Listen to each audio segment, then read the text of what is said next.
Fernando Urbina, destacado abogado y analista político, que lo hemos tenido también varias veces aquí en nuestro programa, nos acompaña en este segmento para seguir analizando las implicancias que va a tener no solo lo dicho por el abogado de Alberto Fujimori, William Paco Castillo, en torno a ver cómo van destruyendo las otras sentencias que se le impuso al ex presidente del año 90 al año 2000, sino también la implicancia política que tiene ello, ¿no? El fujimorismo, por las expresiones de toda la alegría que les causa a ellos, dice, en la vía judicial, como que se arriman, desde mi perspectiva, a una parte oscura del gobierno cuando estaban en una línea absolutamente diferente y distinta. Y por supuesto la presentación también del Consejo de Ministros el día de mañana ante el Congreso de la República para exponer la política general de gobierno y pedir el voto de confianza. Fernando, un gusto tenerte acá en el programa. Estimado César, buenas noches. En principio, agradecerte la invitación y estamos en víspera de la presentación del gabinete, estamos en una coyuntura muy importante. Sí, una coyuntura muy caliente, pero empecemos con el tema Fujimori. Yo no sé, lo conversaba con Pedro Gambio y desde el día de ayer, cuando he revisado, incluso el día de hoy un poco más profundamente la resolución, me queda un poco esa sensación que Gambio nos decía, ¿no? De que en realidad la justicia no es predecible en nuestro país y pueden haber 40.000 argumentos de repente para deshacer algo que efectivamente a ojos de buen cubero uno señalaba. Fujimori sí conoció el manejo de los recursos para ser destinados a los diarios Chicha, para que estos hostilizaran, agraviaran, deshonraran a gente de la oposición como Alberto Andrade, Luis Castañeda Locio.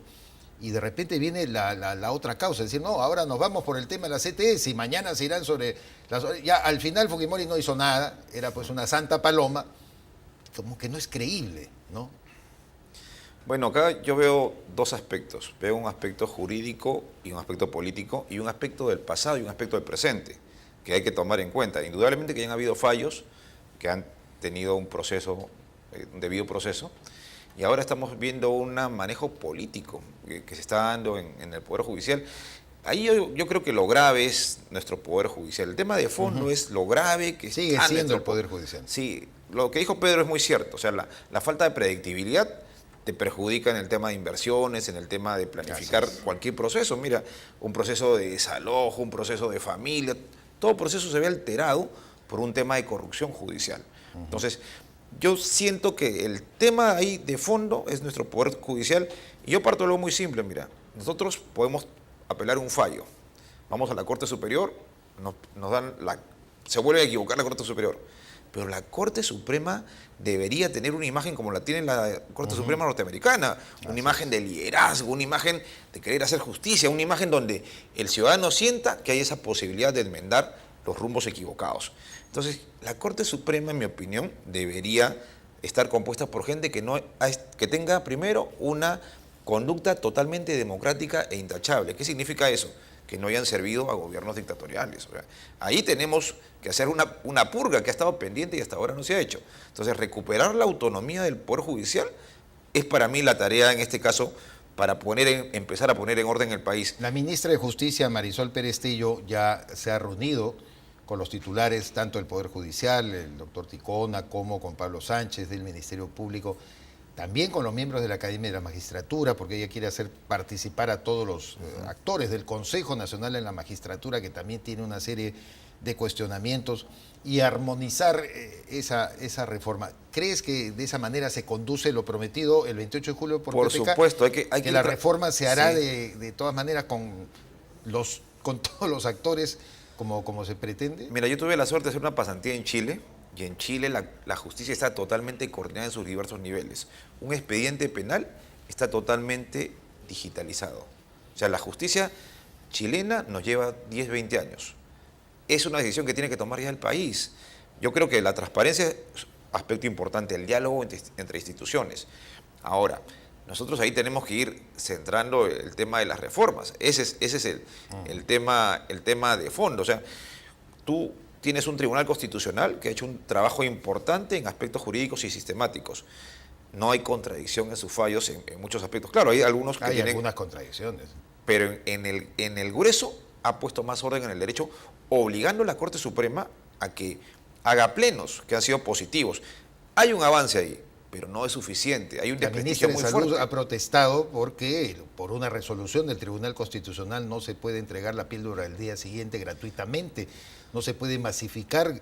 Y yo sí me adhiero a esa posición, que están cuestionando esa decisión del Tribunal Constitucional porque pareciera responder a parámetros muy antiguos, mientras la sociedad está siempre un paso adelante. Es que la ¿no? interpretación constitucional asume elementos políticos de los actores. En ese momento había un actor que era la Iglesia que tuvo una injerencia. Bueno. Entonces, la circunstancia ha cambiado. Bueno, hay que ser Estado laico, pues, hay que Eso es pugnar cierto, por eso, ¿no? eso es cierto, eso sí. Yo indudable. respeto a la Iglesia, respeto incluso la opinión de Cipriani, que yo creo que más allá de lo que se le caricaturiza, Cipriani dice cosas muy importantes e interesantes, pero una cosa es opinar, decir, y otra cosa es tener injerencia en decisiones del Estado. Hay un tema, digamos, el derecho a la vida por un lado y también el derecho a la salud, ¿no? Entonces, a la salud en este caso social, colectiva. Pero está demostrado, pues, solamente por detenernos en el tema de la píldora al día siguiente, de que ya investigaciones modernas han determinado que no son abortivas, que no causan esos estragos, que seguramente fue el basamento para que el Tribunal Constitucional diera pues esta resolución. Y ese tema, el de la píldora, está muy vinculado a todo este proceso de juventud que muy rápidamente entra en lo que es una falta de educación sexual, ¿no?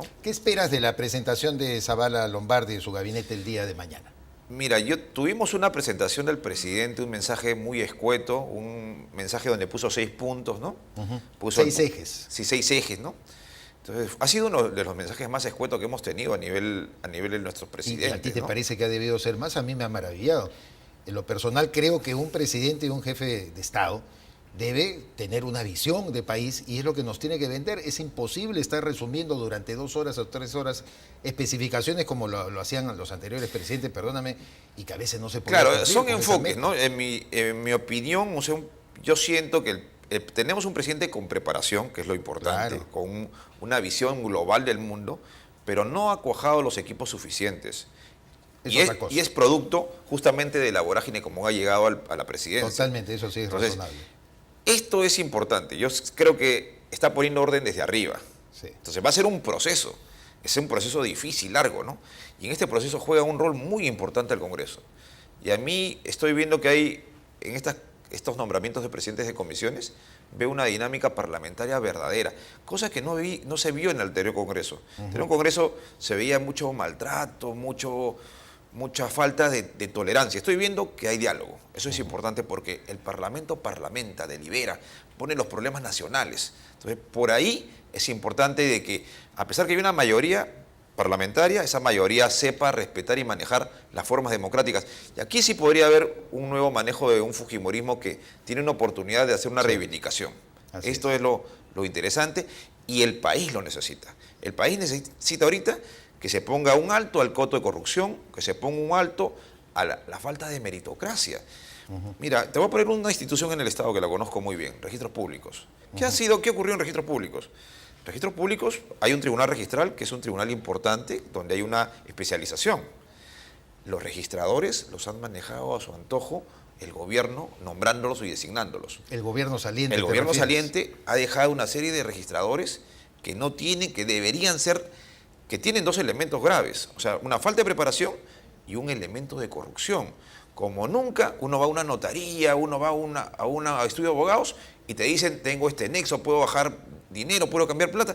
Entonces, un tema de seguridad jurídica está totalmente vulnerado. Presentan además como problema varios programas de televisión, ¿no es cierto? Algo que afectan, de repente invaden tu terreno, pese a la alerta registral. Así es. Es una de las técnicas más modernas que se han incorporado a registros públicos, pero esa alerta es solamente si tú la buscas, si puedes estar al tanto de ella. Y no todas las personas están... Llegas de viaje y ya tu terreno, tu terrenito, tu lote ya fue vendido y está tercerizado incluso en el proceso de compraventa. Y por ejemplo, también el gobierno saliente sacó un tema que es el reglamento del agente inmobiliario. Así es. Entonces, al sacar el reglamento, han puesto temas que no corresponden. Por ejemplo, le han puesto una responsabilidad de lavado de activos. Entonces, yo lo que siento es que han hecho una serie de aspectos que en realidad técnicamente no son viables. Entonces, pero el tema central, Fernando, va a ser lo de la seguridad ciudadana. Sí, definitivo. Yo calculo que el pobre Carlos Basombreo mañana va a ser el puchimbula ahí, por lo que ya ha hablado bastante, que ha dicho muchas cosas, anuncios interesantes, por cierto, calificados de una u otra manera en términos políticos, pero lo otro va a ser las exigencias por buscar resultados lo más pronto posible. Claro. Y en eso yo creo que el fujimorismo va a hablar, como tú decías, y va a hablar bastante. Bueno, el tema del Ministerio del Interior es el tema más sensible, ¿no? Lamentablemente, en los 2 últimos gobiernos el manejo fue totalmente desastroso. Se cambiaron ministros sin experiencia, y es una relación entre el poder civil y el poder militar, o por corporativo policial en este caso. ¿Por qué hago mención de esto? Porque siento que el ministro está maltratando a la policía.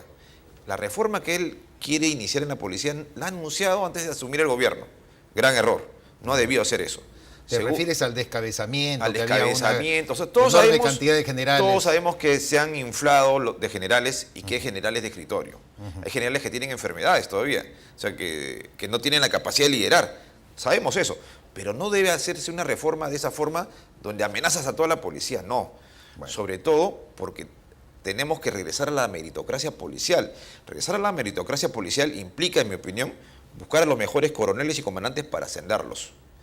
Y poco a poco hacer un proceso de reducción de la policía. Pero coroneles y generales que ataquen lo fundamental, que es la corrupción que hay dentro de la policía. Eso es innegable también, Fernando. No, la corrupción hay, ese es terrible. Vamos a la esquina y el microbusero corrompe al policía, un atestado policial lo cambian. El Escuadrón de la Muerte mismo, se supone, veremos cómo termina, porque se supone que ayer o hoy día debería estar ya el informe listo. Yo creo con sinceridad que hay más elementos mediáticos en el Escuadrón de la Muerte.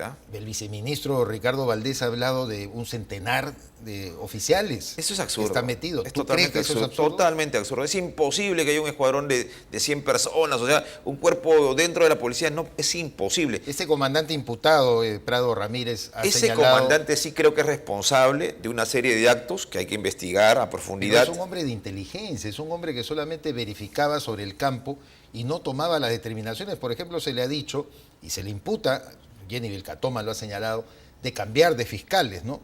Y que de alguna u otra manera se pegaba siempre a una fiscal que parecía que era la ad hoc para resolver una serie de temas o levantar la acusación, la imputación sobre determinadas personas. Lo grave sería que hayan habido operativos simulados, que hayan perjudicado a ciudadanos, que hayan ido contra, en este caso, las funciones policiales, ¿no? Entonces, y que han terminado con ejecuciones, claro, probablemente y con violaciones. extrajudiciales. Ahí sí yo veo una grave responsabilidad, donde creo que esta persona debe ser bien investigada porque hay elementos, indicios que apuntan hacia eso. ¿Tú no lo ves que exista una organización? No, es imposible. Escuadrón? Mira, ¿qué se decía en el caso de Alan García, el ministro de Justicia, el tema de los narcoindultos?